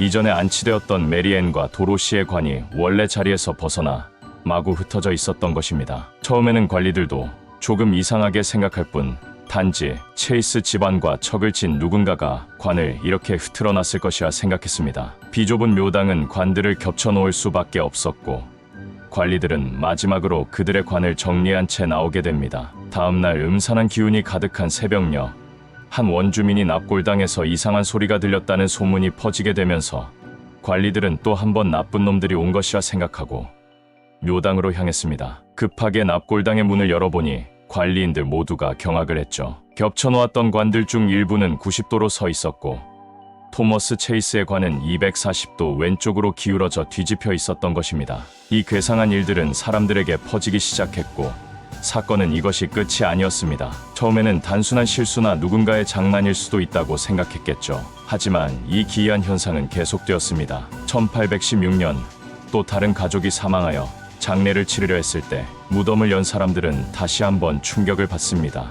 내부의 모든 관이 원래 자리에서 벗어나 있었던 것입니다. 그런데 이상하게도 무덤의 봉인은 손상된 흔적이 전혀 없었습니다. 1819년 그리고 1820년 매번 무덤을 열 때마다 관들은 마치 보이지 않는 손에 의해 뒤엉켜 있었습니다. 결국 바베이도스의 총독 스테이플턴 코튼이 직접 조사에 나섰습니다. 처음에는 그도 단순히 원주민 노예들이나 체이스 가문과 척을 진 또 다른 사람들이 납골당을 의도적으로 헤집어 놓는다고 생각하며 분노했습니다. 반드시 범인을 잡겠다는 생각에 그는 무덤 바닥에 미세한 모래를 깔아놓고 다시 철저히 봉인했습니다. 만약 누군가 무덤을 열었다면 모래 위에 발자국이 남아 있어야 했죠. 그러나 몇 달 후 무덤을 다시 열었을 때 모든 관들이 또다시 뒤엉켜 있었습니다. 하지만 모래 위에는 단 하나의 발자국도 남아있지 않았습니다. 어떻게 이런 일이 발생할 수 있을까요? 총독이 주도하에 시작된 수사는 3년이 지났지만 여전히 관들이 움직인 이유조차 찾지 못했고 결국 총독은 자신은 도저히 모르겠다고 이건 자기가 손 쓸 수 있는 영역을 벗어난 것 같다며 그는 총독 임기 5년을 다 채운 후 다른 곳으로 이주했다고 합니다. 점점 미궁 속으로 빠지는 느낌에 여러 학자들이 몇 가지 가설을 내세웁니다. 첫 번째, 자연적인 원인설입니다. 혹시 이 지역에 작은 지진이 발생했거나 지하수가 흐르면서 관들이 움직였을 가능성은 없었을까요? 만약 자연적인 원인으로 인해 관이 움직였다면 체이스 가족의 무덤뿐만 아니라 다른 무덤도 움직이지 않았을까요? 바로 조사에 착수하여 다른 무덤도 확인 작업에 들어갔습니다. 하지만 조사 결과 체이스 가족의 무덤 외에는 같은 현상이 일어난 곳이 없었죠. 두 번째, 내부 가스 폭발설입니다. 오래된 무덤에서는 메탄가스가 발생할 수 있습니다. 하지만 가스가 폭발했다고 해서 무거운 납관들이 뒤집힐 정도의 충격을 만들어낼 수 있을까요? 더군다나 무덤의 벽과 봉인은 멀쩡했다고 하죠. 일반적인 가스 폭발은 매우 강력한 힘을 발산하지만 밀폐된 무덤 내부에서 가스를 점화할 만한 자연적인 조건임 불꽃이나 여론 등이 있을 가능성은 희박합니다. 또한 관을 움직일 만큼의 폭발이 있었다면 지역 주민 중 한 사람이라도 그 소리를 듣지 않았을까요? 세 번째, 체이스의 저주. 토마스 체이스는 당시 바베이도스에서 악명 높은 인물이었습니다. 그는 가족뿐만 아니라 노예들에게도 가혹하게 대했다고 전해지죠. 특히 그의 폭력적인 성향 때문에 많은 사람들이 그를 두려워했습니다. 지역 주민들은 그가 잔혹한 행위를 일삼았기 때문에 사후에도 편히 쉬지 못하고 무덤에서 불길한 일이 일어난 것이라고 믿었습니다. 정말로 토마스 체이스가 생전에 저지른 악행이 무덤을 저주받게 만들었을까요? 혹은 생전 토마스 체이스가 가족을 괴롭히고 학대했던 만큼 그 가족들의 증오가 너무 커서 일어난 일은 아닐까요? 이 주장의 몇몇 사람들은 토마스 체이스가 가족에게 모질게 굴었으면서 왜 가족 납골당을 만들었던 것인지 의문을 가진 사람들도 있었다고 합니다. 그가 죽은 이후부터 기이한 일이 시작되었다는 점에서 많은 사람들은 그의 영혼이 무덤에서 불안을 일으키고 있다고 생각했습니다. 네 번째, 장난이나 범죄 가능성입니다. 누군가 밤중에 몰래 들어와 관을 움직였을 가능성도 있습니다. 하지만 문제는 무덤을 여는데 몇 명의 장정이 필요할 정도로 무겁고 단단한 석판이 있었다는 점이죠. 무덤을 열려면 몇 명의 사람이 힘을 합쳐야 했고 이를 다시 원래대로 복구하는 것도 쉬운 일이 아니었습니다. 게다가 총독이 깔아둔 모래에는 단 하나의 흔적도 남아있지 않았습니다. 누군가 침입했다면 필연적으로 발자국이나 손상된 흔적이 남았어야 하지만 무덤은 완벽한 봉인을 유지한 채 내부의 관들만 흐트러져 있었습니다. 이는 단순한 침입으로 설명하기 어려운 점이었습니다. 여러 가지로 설명이 안 되는 이상한 현상으로 인해 일부 음모론자들은 오히려 토머스 체이스의 소행일 수 있다고 주장했습니다. 1800년대만 해도 각 지역에서는 또 다른 소문으로 한 차례 시끄러웠죠. 그 소문의 주제는 바로 뱀파이어였습니다. 음모론자는 외부의 침입도 없는 지하 납골당에서 일을 벌일 수 있는 사람은 토머스 체이스뿐이고 그가 뱀파이어가 되어 저녁마다 가족들의 관을 옮긴다는 주장이죠. 하지만 여러분도 이 주장을 들었을 때 드는 생각과 같이 너무 터무니없는 주장이기에 받아들여지지 않았습니다. 결국 체이스 가족은 이 기이한 사건을 끝내기 위해 무덤을 완전히 폐쇄하고 내부의 모든 관을 다른 장소로 옮겼습니다. 그리고 이후로는 아무런 이상 현상이 보고되지 않았지만 이 일에 대한 소문이 삽시간에 퍼져 지금까지도 많은 사람들의 관광지나 오컬트 매니아, 심령학자들의 인증샷 명소가 되었다고 합니다. 하지만 정말 이 미스터리는 끝난 걸까요? 우리가 아직 알지 못하는 과학적인 원인이 있을지 아니면 이곳에는 우리가 설명할 수 없는 미지의 힘이 존재했던 건지 이 미스터리는 아직까지 풀리지 않은 채 여전히 미궁 속에 남아있습니다. 기원전 4000년경 메소포타미아 문헌에는 라마슈투라는 악령이 등장합니다. 사자의 머리를 가졌고 당나귀의 이빨과 귀를 가졌으며 매의 발톱과 뱀을 들고 있는 모습이라고 합니다. 라마슈투는 임산부와 신생아를 공격하며 때로는 피를 마시는 존재라고 나와있죠. 이는 고대에서 피를 마시는 악령의 시초이자 현재 우리가 알고 있는 뱀파이어의 모티브가 된 것으로 보고 있습니다. 고대에서 알려진 내용뿐만 아니라 고대 그리스 신화 속 인간의 피를 마시며 생명을 유지한다는 엠푸사와 라미아, 새 모양의 괴물이 밤에 나타나 아기의 피를 마신다는 스트리기아 등 수많은 고대 전설들이 우리의 호기심을 자극하고 있죠. 현재 우리가 알고 있는 뱀파이어라는 단어는 18세기 초 오스트리아 제국의 보고서에서 처음 사용되게 됩니다. Visum et Repertum, 즉 본 것과 발견된 것이라는 제목으로 비스타 공국에서 발견된 뱀파이어 사건 보고서에 대한 내용입니다. 그 당시 오스트리아는 투르크와의 전쟁 이후 세르비아 북부 지역을 점령하고 그곳에 군사령부를 설치하고 있었죠. 또한 현지 주민과 하이둑이라 불리는 용병들이 이주하며 살아가고 있었습니다. 하이둑 중 한 명이었던 아놀드 파울 역시 오스만 제국과 싸우기 위해 이주했고, 그는 생전에 터키령에서 흡혈귀에게 공격을 당했다고 주장합니다. 그는 자신에게 걸린 저주를 풀기 위해 두 가지 의식을 치렀다고 하는데요. 먼저 뱀파이어가 묻힌 무덤 흙을 파내어 섭취했고, 뱀파이어의 피를 자신의 몸에 발랐다고 하죠. 이 의식의 경우 당시 세르비아 및 발칸 지방에서 실제로 전승되던 흡혈귀 해독의식으로 의식을 치르게 되면 뱀파이어의 흔적을 스스로 안에 받아들이면서 그 영향에서 벗어날 수 있다는 민간 신앙에 기초한 것이었습니다. 그 후 1725년 파울은 탈곡기 사고로 갑작스럽게 됩니다. 그의 시신은 정상적으로 매장되었고 장례까지 치러졌죠. 문제는 약 20에서 30일 후부터 마을에 이상한 일이 벌어지기 시작했습니다. 최소 4명의 주민이 밤마다 파울이 나타나 자신들을 괴롭힌다고 주장했고, 그들 모두 피로와 수면장애, 점점 말라가는 몸으로 인해 의문사에 이르기까지 했죠. 결국 지역 주민들은 두려움에 떨며 성직자와 지방 당국에게 파울의 무덤을 개봉해달라고 요청하게 됩니다. 지방 당국은 지역 주민들의 요청을 받아들여 무덤을 개봉하게 되었고, 그곳에 있는 모두가 경악했습니다. 대략 30일이 지났는데도 불구하고 부패 상태가 거의 진행되지 않았으며 피부가 붉고 부드러웠습니다. 또한 손톱과 머리카락이 시신을 묻었을 때보다 길어졌고, 입가에는 신선한 피가 묻어 있었죠. 당시 이러한 상태는 18세기 유럽인들이 믿었던 전형적인 흡혈귀의 시체 특징과 정확히 일치하여 마을 주민들은 하나같이 파울이 흡혈귀가 된 것이라고 얘기했죠. 즉시 마을 사람들은 파울 시신을 꺼내 심장 쪽에 말뚝을 박아넣고 전체 유해를 화형 후 재를 몰아봐 강에 투기했다고 합니다. 하지만 이 사건은 끝이 아니었습니다. 그 후 5년간 아놀드 파울과 관련된 사람들, 특히 그와 같은 집안의 사람들이 비슷한 피해 증상과 시신부패, 지연현상이 일어나게 됩니다. 이 사건은 1731년에서 32년 대규모 흡혈귀 사태로 번지게 되고, 오스트리아 제국은 이 사건들을 공식 문서로 보고받아 흡혈귀 보고서를 발행하게 됩니다. 이후 뱀파이어라는 단어가 재등장하게 된 것은 19세기 문학 속이었습니다. 그것도 귀족적 이미지로 말이죠. 1819년 존 폴리도리의 뱀파이어에서는 귀족 뱀파이어 루스벤이 등장하며, 1897년 브람 스토커의 드라큘라에서 현대 뱀파이어의 근간을 완성하게 됩니다. 하지만 뱀파이어는 문학 속 존재에 그치지 않았습니다. 1970년 런던 하이게이트 공동묘지에서는 무덤이 파헤쳐지고 시신이 사라졌다는 사건이 연달아 발생하며 뱀파이어가 실제로 나타났다는 언론 보도가 이어졌습니다.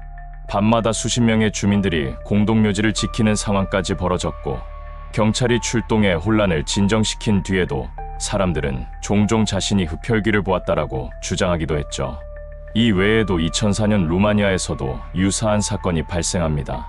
사망자의 가족이 그가 밤마다 찾아와 피를 마신다고 주장하며 시신에서 심장을 파내 불태운 사건이 보도되었고, 경찰은 시체 훼손죄로 조사를 진행했지만 주민들은 이건 전통적 뱀파이어 방지의식이라며 정당성을 주장했다고 합니다.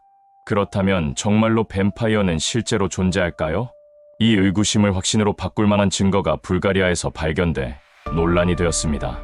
2012년 불가리아 흑해연안의 도시 소조폴에서 두 구의 유골이 쇠말뚝이 박힌 상태로 발견됐습니다. 검사 결과 이 유골은 중세 12에서 14세기경으로 추정되는 성인 남성으로 보이며 가슴 부위에 철제 막대가 관통되어 있었죠. 한 구는 왼쪽 다리 일부가 제거되어 시신 옆에 배치된 상태였고, 이 같은 방식의 매장은 흡혈귀 방지 의식의 명백한 증거로 평가되고 있습니다. 더욱 충격적인 것은 이 두 구의 시신뿐만이 아니라 총 100건 이상의 유사한 흡혈귀 매장이 불가리아 전역에서 확인되었다는 것이죠. 이에 불가리아 고고학자 니콜라이 오브차로프는 매우 분명하게 이것은 뱀파이어 의식이며 이는 당시 믿음을 보여주는 상징이라고 설명했습니다. 또 다른 증거는 2022년에 밝혀졌습니다. 폴란드 코페르니쿠스 대학 고고학 연구진은 남부 피엠 마을의 17세기 공동묘지에서 매우 독특한 매장 관습을 가진 여성 유골을 발굴했습니다. 이는 유럽 전통 속 뱀파이어 의식 매장의 대표적인 증거로 꼽히고 있는데요. 연구팀은 바로 이 유골을 조사하기 시작했고, 그 결과 약 17에서 20세 여자이며 왼쪽 엄지발가락에 삼각형 철제 자물쇠가 걸려 있었다고 합니다. 이는 영혼이 무덤에서 다른 곳으로 되돌아가지 못하도록 고정하는 의식의 일환이라 여겨집니다. 또한 가장 특이하고 눈에 띄는 부분이 바로 목 부분입니다. 예리한 낫이 그대로 놓여 있으며 연구자들은 이를 보고 혹시라도 부활할 경우 목을 베어 움직이지 못하게 하려는 의도로 해석된다고 합니다. 하지만 몇몇 고고학자들은 이 여성이 정말로 뱀파이어가 아니라는 주장을 펼치고 있습니다. 그 이유는 당시 주민들은 극심한 전염병, 기근, 습격 등으로 인한 비정상적 죽음이 반복되면서 죽은 자가 되살아나 마을에 해를 끼친다는 공포가 퍼졌다고 합니다. 특히 여성, 어린이, 외지인 등 사회적 낙인 대상이 된 이들이 살아생전 또는 죽은 후 이상행동이나 신체적 특징으로 인해 뱀파이어 의심을 받는 경우가 많았습니다. 발견된 유골의 경우도 돌출된 앞니가 있었고 이는 송곳니처럼 보였죠. 이를 보고 뱀파이어의 상징적 외형으로 평가되어 의심받았을 수 있을 거라는 주장이 나왔습니다. 더군다나 흉골 쪽에서 혈관종 형태의 질병 흔적이 있어서 통증과 호흡 문제 가능성을 제시하며 실제 뱀파이어가 아니라 질병이나 두통, 기형으로 의심받은 사람으로 해석된다고 합니다. 그렇다면 우리가 알고 있는 뱀파이어, 정말 전설에만 존재하는 것일까요? 이에 과학은 뱀파이어 전설을 비판적으로 해석합니다. 시체의 부패 과정에서 입에서 피처럼 보이는 액체가 흐르거나 손톱과 머리카락이 길어진 것처럼 보이는 현상은 사후 피부 수축 현상으로 설명된다고 하죠. 사람이 사망하면 체온 저하와 수분 증발, 조직의 탈수, 박테리아의 부패작용 등 복합적으로 변화가 일어나면서 피부와 연부 조직이 수축하게 됩니다. 더군다나 시체 부패의 경우도 여러 가지 요인들로 인해 달라질 수 있다고 합니다. 겨울철, 건조한 토양, 수분 부족, 공기 차단 등으로 인해 부패가 기존보다 매우 늦게 진행되는 경우도 있으며 수주가 지나도 시신이 거의 썩지 않은 채 발견될 수도 있다고 합니다. 이처럼 과학적으로 봤을 때 사람들이 뱀파이어라고 의심하는 증거나 상황들은 모두 과학적으로 인간에게 일어날 수 있는 현상들이며 뱀파이어는 전설적인 존재라고 주장하고 있죠. 하지만 과학으로 설명되지 않는 사례도 존재합니다. 한 예로 남미의 볼리비아 산골 마을에서는 밤마다 소들이 죽은 채 발견되고 더 이상한 것은 피가 완전히 제거된 사체가 발견된다는 것입니다. 어떻게 소들이 죽는데 피 한 방울도 안 나올 수가 있을까요? 그리고 그 소들에게서 발견되는 공통적인 흔적, 그건 바로 두 개의 날카로운 이빨이었습니다. 이 사건은 2016년 뱀파이어의 습격이라 불리고 있으며 현재까지도 원인 불명으로 남아 있습니다. 과학자들과 음모론자들의 뱀파이어 주장은 현재까지도 논쟁을 벌이고 있으며 현대에는 뱀파이어가 단순한 전설이 아닌 정체성으로 자리 잡기도 합니다. 리얼 뱀파이어 커뮤니티라 불리는 집단에서는 스스로 피를 마시며 에너지를 흡수한다고 믿고 인터넷과 소셜미디어에서 활동하며 정체성을 공유하고 있습니다. 이들은 대부분 정신적으로 안정되어 있으며 자발적인 헌혈자를 통해 피를 얻는다고 주장하죠. 이러한 존재들이 문화와 과학의 경계 어디쯤에 놓여 있는지는 여전히 논란의 대상입니다. 뱀파이어는 수천 년간 인류의 상상과 공포, 신화와 과학 사이에 존재해왔습니다. 신화는 이들을 악령이라 불렀고 종교는 그들을 사탄의 하수인이라 불렀으며 과학은 질병과 환상으로 설명했습니다. 그러나 전 세계 사람들이 같은 존재를 두려워했다는 사실만은 부정할 수 없겠죠. 광활한 아프리카 초원을 달리는 얼룩말, 검은색과 흰색이 교차하는 줄무늬는 마치 자연이 만든 예술 작품처럼 보이죠. 하지만 이 독특한 패턴은 단순한 장식이 아닙니다. 도대체 왜 얼룩말에게 이런 줄무늬가 생긴 걸까요? 처음부터 얼룩말이 이렇게 태어난 건 아니었을 겁니다. 수백만 년 전 얼룩말의 조상들은 말과 비슷한 단색을 띠고 있었을 가능성이 큽니다. 하지만 환경이 변하면서 우연히 나타난 줄무늬가 생존에 유리한 요소가 되었고 점차 진화하며 오늘날의 얼룩말이 탄생하게 된 것이죠. 그렇다면 이 줄무늬는 단순한 색의 변화일까요? 아니면 생존을 위한 자연의 필수적인 전략일까요? 지금부터 얼룩말의 신비로운 줄무늬에 숨겨진 비밀을 파헤쳐 보겠습니다. 얼룩말의 줄무늬는 단순한 외모의 특징을 넘어 자연이 숨겨놓은 신비로운 퍼즐 같습니다. 이 독특한 패턴은 수백만 년의 진화 과정에서 형성된 결과지만 그 진짜 목적은 여전히 풀리지 않은 미스터리로 남아있죠. 얼룩말 줄무늬하면 가장 먼저 떠오르는 이론은 바로 열 조절입니다. 얼룩말의 몸에 존재하는 검은색과 흰색 줄무늬는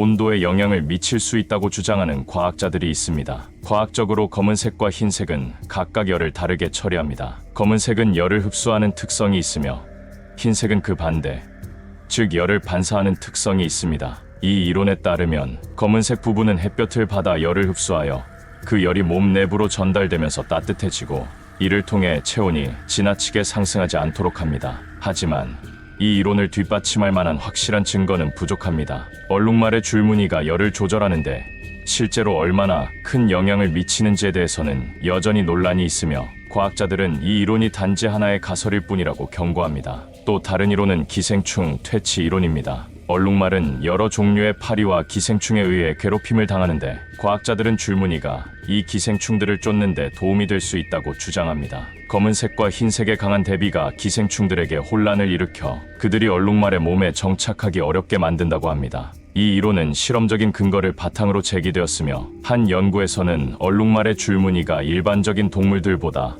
파리들을 더 많이 쫓아낸다는 결과를 보여주었습니다. 파리와 같은 기생충들은 색상과 빛의 반사를 감지하는데 얼룩말의 줄무늬가 그들에게 혼란을 일으켜 가까이 다가가지 않도록 만든다는 것입니다. 하지만 이 이론도 완벽한 설명을 제공하지는 못합니다. 얼룩말의 줄무늬가 모든 기생충에 대해 동일한 효과를 나타내는지에 대해서는 아직 명확히 밝혀지지 않았습니다. 또한 얼룩말이 실제로 기생충으로부터 보호받는다고 하더라도 그 보호가 줄무늬 덕분인지 다른 이유가 있는지는 여전히 미스터리로 남아 있습니다. 그렇다면 얼룩말의 줄무늬는 얼룩말들의 사회적 신호로서의 역할을 하는 것은 아닐까요? 얼룩말은 사회적 동물로 무리 생활을 하며 서로 의사소통을 합니다. 그들은 종종 복잡한 상호작용을 통해 자신의 감정이나 상태를 전달하는데 줄무늬는 이들에게 서로를 구별하고 사회적 상호작용을 원활하게 만드는 중요한 역할을 할 수 있다는 주장이 있습니다. 이 이론에 따르면 얼룩말의 줄무늬는 다른 얼룩말들이 서로를 쉽게 인식할 수 있도록 돕는 역할을 합니다. 또한 얼룩말의 줄무늬가 천적들로부터의 보호를 위한 진화적 특성일 수도 있다는 이론도 있습니다. 일부 연구자들은 얼룩말의 줄무늬가 포식자들에게 얼룩말의 존재를 인식하기 어렵게 만들어 보호막 역할을 한다고 주장합니다. 초원에서 빠르게 달리는 얼룩말은 움직임에 따라 줄무늬가 일종의 왜곡 효과를 일으키며 이로 인해 맹수들이 그들을 추적하는 것이 더 어려워진다고 하죠. 이러한 시각은 얼룩말의 빠른 달리기 능력과 맞물려 줄무늬가 그들의 생존에 중요한 역할을 했음을 암시합니다. 얼룩말의 줄무늬에 대한 수많은 이론이 존재하지만 그 진짜 이유는 아직도 완벽히 밝혀지지 않았습니다. 열 조절, 기생충 퇴치, 사회적 신호, 어쩌면 이 모든 요인이 복합적으로 작용했을 수도 있죠. 사람들은 이 모든 가설을 들은 후 두 가지 의문점이 생깁니다. 얼룩말은 검은색 바탕의 흰 줄무늬일까요? 아니면 흰색 바탕의 검은 줄무늬일까요? 과학자들은 이 질문을 해결하기 위해 배아 발달 과정을 연구했습니다. 연구 결과 얼룩말의 기본 피부색은 검은색이며 줄무늬 부분만 색소 형성이 억제되어 흰색으로 나타난다는 것이 밝혀졌죠. 즉, 얼룩말은 검은색 바탕에 흰 줄무늬를 가지고 있다고 볼 수 있습니다. 두 번째는 과학자들은 얼룩말의 줄무늬에 대해서 어떻게 연구하고 가설을 내세우는 것일까요? 사람마다 지문이 다르듯이 얼룩말도 개체마다 고유한 줄무늬를 가지고 있습니다. 실제로 과학자들은 사진을 활용해 특정 얼룩말을 식별하는 연구를 진행하고 있는데요. 예전에는 도장을 찍듯이 얼룩무늬를 직접 분석해야 했지만 요즘은 AI 기술을 활용한 패턴 인식 시스템을 통해 개체를 구별하고 있습니다. 이 기술 덕분에 얼룩말의 개체 수를 파악하고 개별 행동 패턴을 추적하는 것이 훨씬 쉬워졌죠. 즉, 얼룩말의 줄무늬는 단순한 패턴이 아니라 개체 식별에 중요한 단서를 제공하고 있습니다. 자연이 만들어낸 가장 신비로운 패턴 중 하나, 얼룩말의 줄무늬. 그 정답은 아직 미스터리 속에 감춰져 있지만 이렇게 수많은 가설과 연구가 계속되는 걸 보면 자연의 비밀을 푸는 과정 자체가 우리의 호기심을 자극하는 게 아닐까요? 고요한 일본 사회를 뒤흔든 충격적인 사건, 바로 이치하시 타치야의 성형살인 사건입니다. 평범한 듯 보였던 한 남자가 어떻게 잔혹한 살인자가 되고 나아가 자신의 얼굴까지 바꿔가며 끈질기게 도주할 수 있었을까요? 단순히 살인 사건을 넘어 인간의 어두운 욕망과 기이한 집념을 보여주는 이치하시 타치야 사건의 전말을 지금부터 추적해보겠습니다. 2007년 3월 일본 지바현 이치가와시의 한 아파트에서 발생한 끔찍한 실종 사건은 전 세계를 경악하게 만들었습니다.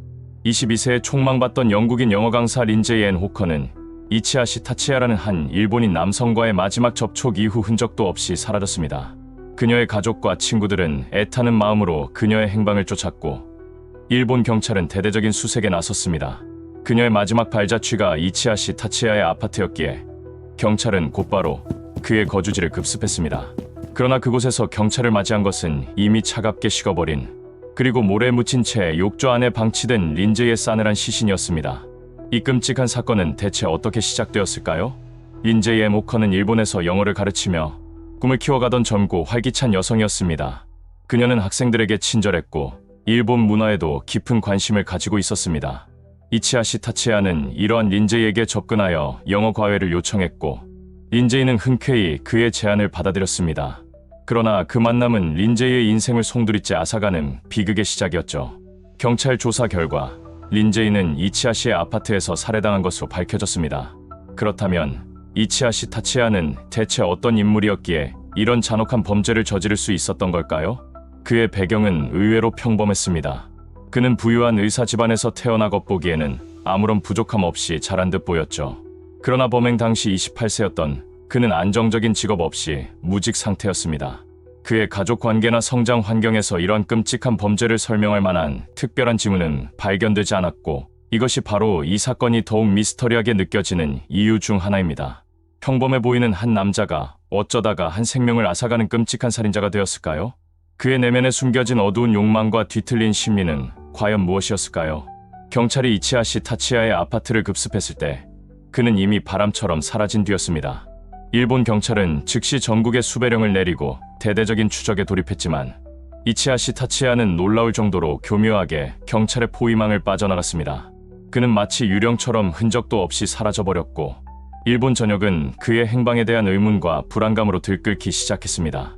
그러나 그의 도주 방식은 단순한 은둔이나 도피를 넘어선 상상을 초월하는 것이었습니다. 이치하시 타치야는 경찰의 추적을 따돌리기 위해 스스로 성형수술을 감행하는 극단적인 방법을 택했습니다. 그는 전문의의 도움 없이 오직 자신의 손으로 자신의 얼굴을 변형시키는 기괴한 행위를 저질렀습니다. 가위, 칼, 그리고 바늘과 실을 이용하여 그는 자신의 눈꺼풀을 찢고 코를 깎아내고 입술을 잘라내는 등 잔인할 정도로 스스로에게 칼날을 들이댔죠. 이는 단순한 도피를 넘어선 극도의 편집증과 기괴한 집념, 그리고 자신의 존재를 완전히 지워버리려는 강박적인 욕망을 보여주는 행위였습니다. 이러한 엽기적인 자가 성형을 통해 그는 본래의 얼굴을 지워버리고 새로운 얼굴을 만들어가며 2년 7개월이라는 기나긴 시간 동안 경찰의 끈질긴 추적을 따돌렸습니다. 그는 도쿄의 유흥업소와 건설 현장 등지에서 다양한 이름으로 위장하여 일하며 은밀하게 도피 생활을 이어갔죠. 매일 밤낮으로 경찰의 검문을 피하고 사람들의 시선을 의식하며 살아야 했을 그의 도피 생활은 과연 어떤 모습이었을까요? 그의 기나긴 도피 행각은 2009년 10월 마침내 종지부를 찍게 됩니다. 나고야의 한 성형외과에서 코 수술을 받던 중이었습니다. 과거에도 그는 이미 여러 차례에 걸쳐 다른 성형외과에서 수술을 받았던 것으로 알려졌죠. 그러나 이번에는 달랐습니다. 그의 얼굴은 이전과는 너무나도 다른 모습이었고 어딘가 수상하고 불안정한 태도에 병원 측은 의심을 품기 시작했습니다. 병원 관계자들은 그의 외모와 행동, 그리고 어딘지 모르게 풍기는 불안한 기운을 통해 그가 혹시 현상 수배 중인 이치하시 타치야가 아닐까 하는 합리적인 의심을 품게 되었습니다.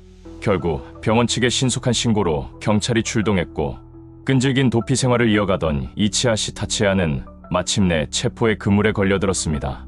그가 붙잡혔을 때 그의 얼굴은 이미 여러 차례의 자가 성형과 전문적인 수술로 인해 본래의 모습과는 전혀 다른 충격적인 모습이었죠. 2년 7개월 만에 붙잡힌 이치하시 타치야는 린제이 앤 호커 살해 혐의로 법정에 섰고 길고 긴 재판 끝에 2011년 7월 그는 무기징역을 선고받았습니다. 일본의 사법 체계는 살인 전과가 없고 피해자가 한 명인 경우 극악무도한 범죄라 할지라도 사형보다는 무기징역을 선고하는 경향이 있습니다. 이치하시 타치야의 경우에도 이러한 사법적 판단 기준이 적용된 것으로 보입니다. 그러나 피해자 유가족들에게는 그 어떤 형벌도 린제이를 다시 데려올 수 없었을 것이며 그들의 슬픔은 영원히 지워지지 않을 것입니다. 이치하시 타치야 사건은 단순한 살인 사건으로 끝나지 않았습니다. 이 사건은 일본 사회에 엄청난 충격과 논란을 안겼으며 그 파장은 상상 이상으로 거대했습니다. 그의 기상천외한 범행 방식과 엽기적인 자가 성형을 통한 도주 방법은 일본판 페이스 오프라는 별칭을 얻으며 세간의 뜨거운 관심을 받았습니다. 언론은 연일 그의 기사와 사진을 보도했고 사람들은 그의 비정상적인 행각에 경악과 동시에 기이한 흥미를 느꼈습니다. 그런데 더욱 충격적이고 논란이 되었던 것은 이치하 씨의 체포 후 사회의 반응이었습니다. 일부 여성들은 그의 성형후 모습에 매료되어 팬을 자처하는 기현상까지 벌어졌습니다. 이는 범죄자를 향한 비이성적인 관심과 숭배가 얼마나 위험하고 비정상적인지를 극명하게 보여주는 사례이자 사회에 일그러진 단면을 여실히 드러낸 것입니다. 게다가 이 사건은 영화로까지 제작되었죠. I am 이치하 씨 체포될 때까지라는 제목의 이 영화는 이치하 씨 타치야의 도피 과정을 다루고 있습니다. 영화는 마치 그의 도피 과정을 미화하거나 영웅시하는 듯한 뉘앙스를 풍기기도 했습니다. 그러나 이 영화의 제작과 상영은 피해자 유가족들에게 헤아릴 수 없는 깊은 상처와 모욕감을 주었죠. 유가족들은 이 영화가 고인을 모독하고 범죄자를 미화하는 행위라며 강력한 불쾌감을 드러냈고 상영 중단을 요구하기도 했습니다. 범죄의 잔혹함과 피해자의 아픔을 망각한 채 오직 선정적인 흥미만을 쫓는 미디어와 사회의 무감각한 단면을 여실히 보여준 씁쓸하고 비극적인 대목이었습니다. 이치하 씨 타치야 사건은 단순히 한 개인의 범죄를 넘어섰습니다.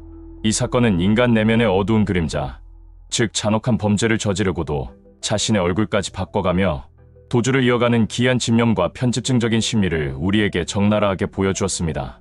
또한 사회가 범죄를 소비하는 방식, 미디어의 윤리적 책임, 그리고 대중의 비이성적인 관심이 어떤 파장을 일으킬 수 있는지에 대해서도 깊은 질문을 던지고 있습니다. 인간의 본성과 선악의 경계에 대한 끊임없는 의문, 범죄가 남기는 지울 수 없는 상처와 그로 인한 사회의 복합적인 파장을 다시 한번 되짚어볼 필요가 있습니다.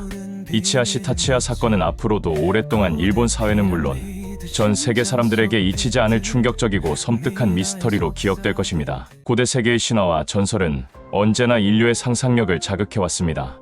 그 중에서도 죽음과 지하 세계로 통하는 문에 대한 이야기는 수많은 문명권에서 반복되어 나타나며 깊은 인류의 무의식 속에 자리 잡고 있습니다. 하지만 이 모든 이야기가 단순한 상상 속의 산물일까요? 아니면 실제 현상에 기반을 둔 것일까요? 오늘 우리는 튀르키예의 한 고대 도시에 숨겨진 오랫동안 지옥의 문이라 불려온 미스터리하고 경외로운 장소로 여러분을 초대합니다. 소아시아 서부, 현재 튀르키예의 파무칼레 근처에 위치한 고대 도시 히에라폴리스는 한때 번성했던 로마 시대의 중요한 중심지였습니다. 기원전 2세기경 건설된 이 도시는 풍부한 온천수와 함께 그 주변의 신비로운 지리적 특성 덕분에 치유와 신앙, 그리고 상업의 중심지로 빠르게 성장했습니다. 수많은 순례자와 상인들이 이곳을 찾아들었으며 다양한 문화와 믿음이 뒤섞이는 용광로와 같았죠. 그러나 히에라폴리스의 진정한 미스터리는 바로 이곳에 자리 잡은 플루토의 신전, 즉 고대인들이 플루토늄이라고 불렀던 지옥의 문이라고 불리는 장소에서 시작됩니다. 이 신전은 고대 세계에서 지하 세계의 신임 플루토에게 헌정된 가장 성스러운 곳 중 하나로 여겨졌습니다. 전설에 따르면 이곳은 어둠의 신이 통치하는 죽은 자들의 세계로 통하는 엄숙한 입구이며 살아있는 자는 감히 접근할 수 없는 금단의 영역이었습니다. 신전에 다가가는 것만으로도 죽음의 그림자가 드리워진다고 믿었죠. 고대 기록에 따르면 플루토의 신전은 일종의 작은 동굴 입구와 같은 형태를 띠고 있었으며 그 안에서는 항상 치명적인 가스가 뿜어져 나왔다고 합니다. 이 가스는 눈에 보이지 않지만 그 존재는 분명했으며 모든 생명체에게 치명적인 영향을 미쳤습니다.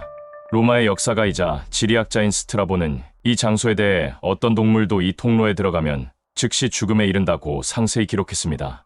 실제로 제물을 바치기 위해 동물을 동굴 안으로 들여보내면 그 동물은 몇 분 안에 고통스럽게 쓰러져 죽었고 심지어 이곳 상공을 날던 새들조차도 갑자기 힘을 잃고 땅으로 떨어져 죽었다고 전해지죠. 이러한 기이하고 설명할 수 없는 현상들은 고대인들에게 플루토 신의 강력한 힘과 지하 세계의 존재를 명확하게 증명하는 신성하고도 두려운 증거로 받아들여졌습니다. 사제들은 특별한 의식을 통해 이 치명적인 가스 속에서도 마치 신의 보호를 받는 것처럼 무사히 살아남을 수 있다고 주장하며 자신들이 신과 소통할 수 있는 특별한 존재임을 대중에게 과시했습니다. 물론 그들의 생존 방식에 대해서는 수많은 의문과 추측이 있었지만 당시의 사람들은 이를 신의 기적적인 능력으로 여기며 경외심을 표했습니다. 사제들은 신전의 신성함을 유지하고 자신들의 권위를 확고히 하기 위해 이러한 믿음을 적극적으로 활용했던 것으로 보입니다. 수세기 동안 잊혀졌던 이 전설적인 지옥의 문은 2013년 이탈리아의 저명한 고고학자 프란체스코 단드리아 교수가 이끄는 연구팀에 의해 마침내 발굴되는 쾌거를 이루었습니다. 수년간의 끈질긴 노력과 정밀한 탐사 끝에 그들은 고대 문헌에 묘사된 것과 놀랍도록 일치하는 신전의 구조물을 발견했습니다. 이 구조물은 작은 동굴 입구와 정교하게 조각된 계단, 그리고 웅장한 기둥으로 둘러싸인 넓은 광장으로 이루어져 있었으며 재물을 바치던 흔적들도 고스란히 남아 있었죠. 발굴팀은 동굴 내부에서 실제 치명적인 가스가 지속적으로 분출되고 있음을 직접 확인했습니다. 당시 연구팀은 동굴 내부에서 이산화탄소 농도가 무려 91%에 달하는 지점을 발견했는데, 이는 생명체가 단 몇 초 만에 질식사할 수 있는 상상하기 어려운 수준의 농도입니다. 더욱 놀라운 점은 이산화탄소는 차가운 공기보다 무겁기 때문에 밤이 되면 동굴 입구 부근의 낮은 지대부터 쌓여있게 되고, 아침이 되어 태양열로 지면이 데워지면서 비로소 가스가 흩어지기 시작한다는 점입니다. 이러한 주기적인 가스 농도 변화는 고대 사제들이 낮에는 비교적 안전하게 신전에 접근하여 의식을 거행하고 밤에는 동물들을 희생시켰던 이유를 명확하게 설명해주죠. 사제들은 가스의 농도가 낮은 시간대와 높은 시간대를 정확히 파악하여 자신들의 의식을 전략적으로 치웠던 것입니다. 또한 그들은 가스가 무거운 이산화탄소임을 경험적으로 알고 있었기에 머리를 높이 들고 숨을 들이쉬지 않음으로써 어느 정도 자신을 보호했을 가능성도 제기됩니다. 즉, 그들의 기적적인 생존은 사실 고대인들의 깊은 자연 이해와 과학적 지식에 기반한 것이었을지도 모릅니다. 이는 미신으로만 치부되었던 고대 의식의 이면에 숨겨진 한미성을 보여주는 중요한 단서가 됩니다. 고대인들이 이러한 자연현상을 어떻게 이해하고 해석했는지 상상해보는 것은 매우 흥미롭습니다. 그들에게는 현대적인 과학적 지식이 부족했기에 눈에 보이지 않는 힘에 의해 동물들이 쓰러져 죽는 모습은 분명 신성하고 불가사의한 존재의 개입으로 비춰졌을 것입니다. 이러한 믿음은 당시 사회의 종교적, 정치적 권위를 강화하는 데 결정적인 역할을 했으며, 플루토의 신전은 단순한 종교 시설을 넘어 고대 세계의 지식과 미신, 권력이 교묘하게 뒤섞인 복합적인 공간이었던 것입니다. 이곳을 통해 사제들은 대중에게 죽음과 지하 세계에 대한 깊은 경외심과 두려움을 심어주었으며, 이는 신전의 중요성과 사제 집단의 영향력을 더욱 확고히 했죠. 실제로 신전 주변에는 고대 의식이 행해졌던 다양한 종류의 유물과 흔적들이 다수 발견되었으며, 이는 당시 사람들의 삶에서 이곳이 차지하는 절대적인 비중을 짐작하게 합니다.